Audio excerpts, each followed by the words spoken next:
Hola, bienvenidos. Hoy vamos a hablar sobre inflación. Para poder comprenderlo, deberemos saber qué es la inflación.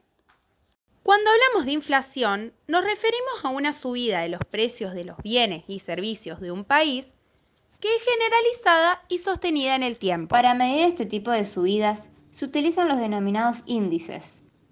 En este caso, el índice de precios al consumidor, también conocido como IPC, que está compuesto por el precio de distintos bienes que conforman la cesta de la compra habitual en diferentes zonas del país.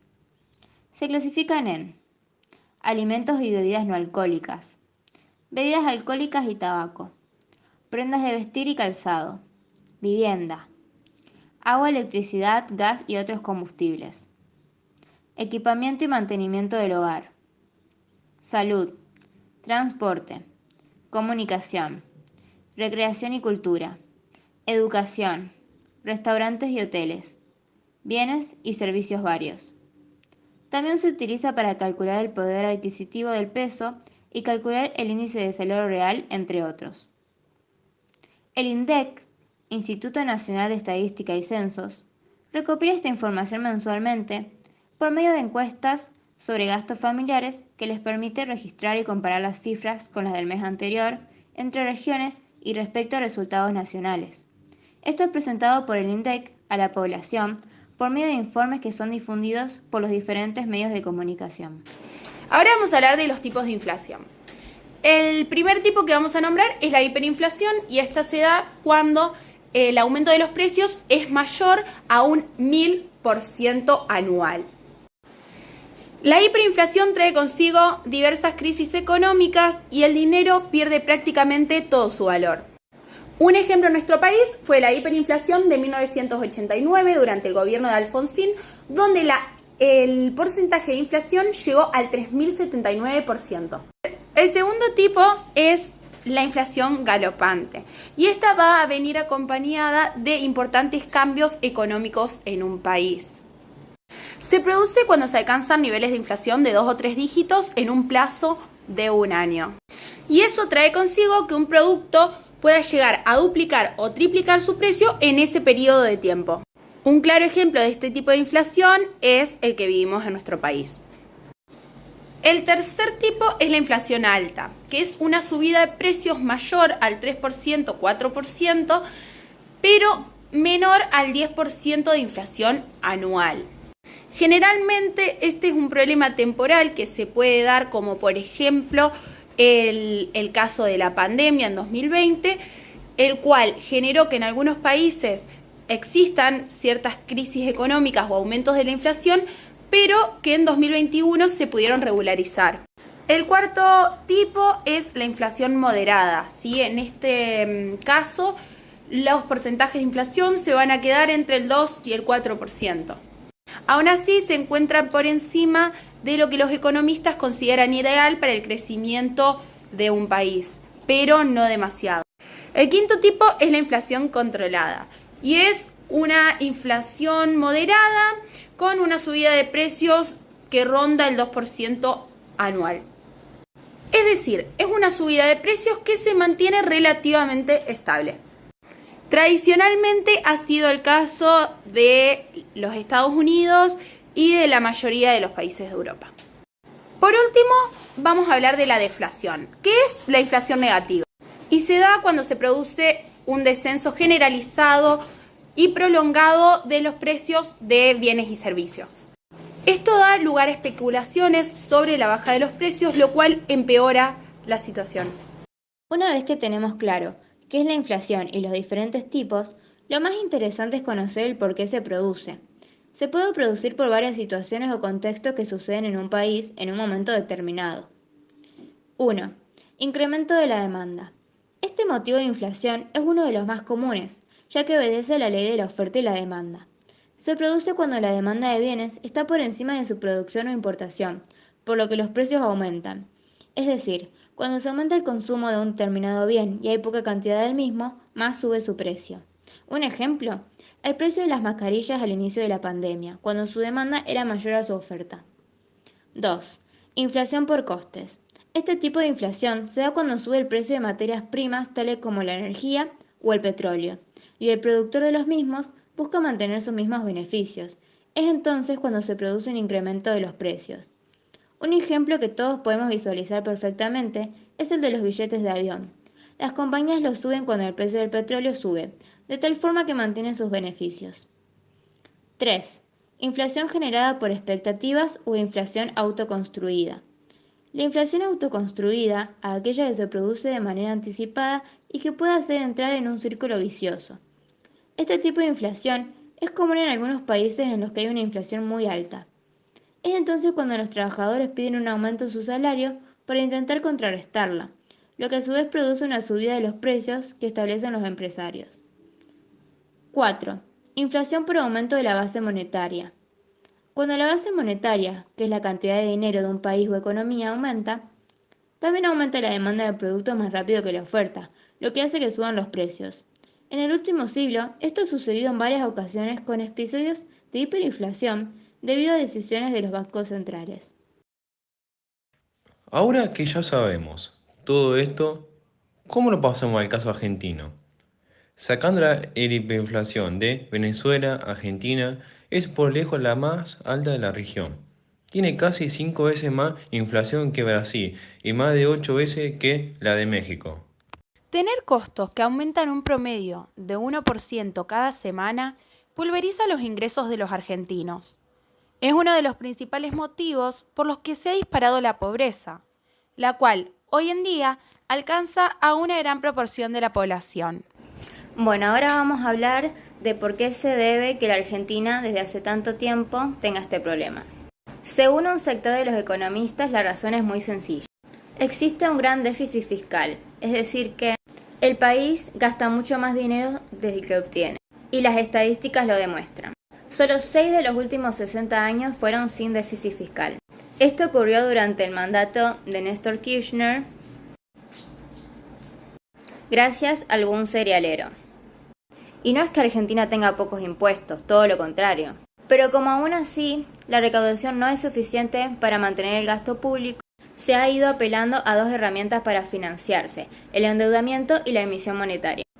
El endeudamiento ha llevado a la Argentina a default o cesación de pagos 9 veces, lo que le ha dificultado las posibilidades de acceder a un crédito. Por este motivo, el país recurre a la implementación de la impresión de billetes para mantener la abultada billetera del Estado. Esto, según un sector de los economistas, es uno de los motivos de la inflación. Además, otra de las particularidades que influyen en la suba de precios es tener una moneda débil que se devalúa constantemente y tasas de interés en pesos que están siempre por debajo de la inflación. Esto hizo que los argentinos piensen y ahorren en dólares.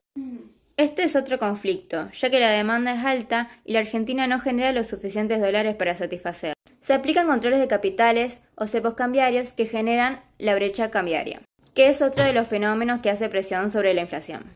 Debido a la restricción a la compra de dólares en el mercado oficial, que es de $200 por mes, y las tasas que alcanzan el 65%, las empresas y ahorristas se vuelcan por los mercados paralelos como el del dólar blue. Este es utilizado como referente a la hora de realizar transacciones o en la compra de insumos. Por eso, cuando la cotización del dólar blue está muy por encima de la del dólar oficial, como ocurre ahora que hay una diferencia del 100%, se provoca el alza de algunos precios en pesos y genera la sensación de que la moneda está cada vez más devaluada. Esto a pesar de que los precios están más de la mano del precio del dólar oficial, si desvalúan la inflación sería mucho más alta. Pero otro sector de los economistas que están más adheridos a la posición del gobierno sostienen otra postura. Todos estos comparten la idea ni de que la brecha inflacionaria ni la emisión monetaria son el verdadero problema de la cuestión, sino que lo son los grupos concentrados de poder de la economía. La inercia inflacionaria es un gran problema que empeora la situación. Esto se trata de la gente que establece sus precios sobre la base de la inflación del mes anterior. Hay gente que aumenta un X% por si las dudas, por no saber lo que va a pasar. Esto hace incalculable el verdadero valor de la inflación y hace que se autopropague aún más. ¿Existe alguna solución?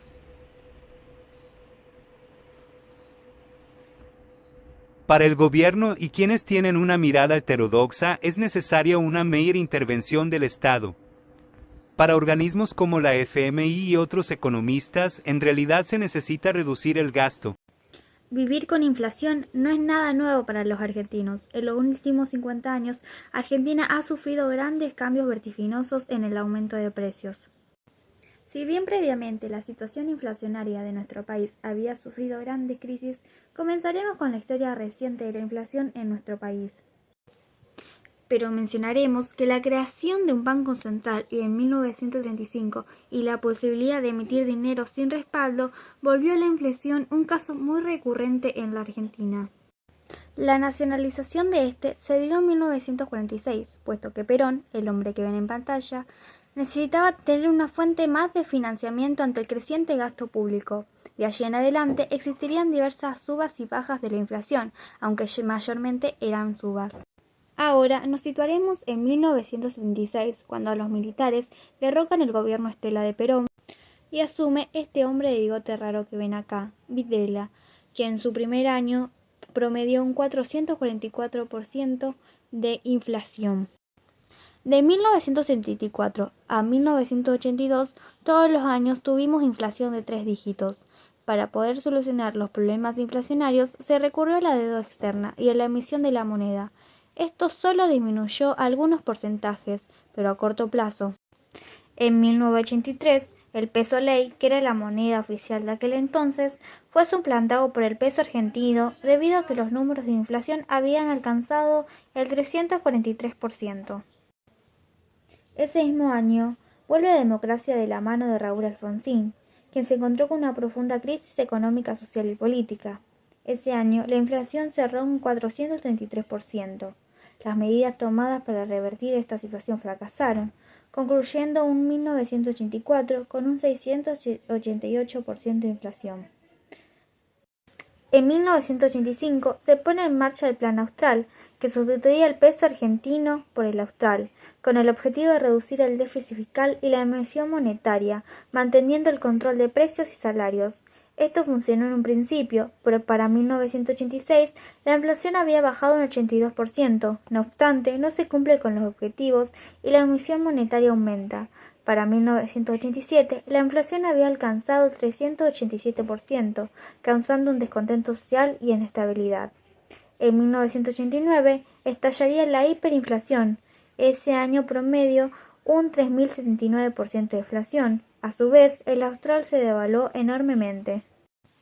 En la década de los 90 se reemplaza nuevamente la moneda y el austral se pasa al peso, que es el peso que conocemos en la actualidad gracias a Menem, este viejito con pinta de galán.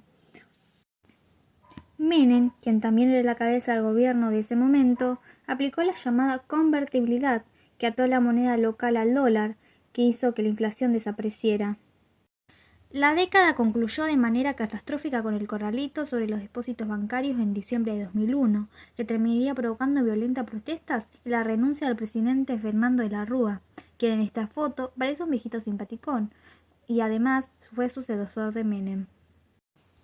En 2002, con Duhalde como presidente, este viejete con la frente un poquito prominente, da fin a la convertibilidad, la cual era insostenible y el peso comenzaba a devaluarse. El año terminó con un 40% de inflación. En 2003, en un contexto de subas de precios de materias primas a nivel internacional, las cuales la Argentina exportaba, la inflación había disminuido considerablemente, terminando el año con un 3%. A partir de allí, el gasto público comenzó a aumentar y en 2007 terminaríamos con un 25% de inflación. Entre el gobierno de Néstor, este hombre con los ojos medios raros, y los dos de Cristina Fernández de Kirchner, quien en esta foto parece una Miss Universo, el gasto público aumentó el 16% del PBI. En 2015, la inflación había alcanzado 26,9% y la situación era cada vez más insostenible. En diciembre de ese mismo año asume Mauricio Macri, con toda la pinta de un sugar daddy, aunque tampoco pudo revertir la situación y no logró bajar las tasas inflacionarias que había prometido. Esto provocó un gran descontento en la sociedad. En el año 2016 se promovió un 40% de inflación y en 2017 bajó un 27%, pero las metas de inflación seguían sin cumplirse. 2018 estuvo marcado por la recesión, devaluación, el préstamo con el FMI y una inflación del 47%. En 2019 asume el poder Alberto Fernández, un hombre que proviene de los barcos, y el año acabó con un 53% de inflación. Aunque la disminución de la economía en 2020 por la pandemia de coronavirus redujo la inflación al 36%, esta situación se revirtió en 2021, cuando las cifras alcanzaron un 50,9%. A pesar de que el año no había terminado, las previsiones de inflación anual para el 2022 son del 100,3%. En conclusión, pareciera que la inflación forma parte del ADN de nuestro país.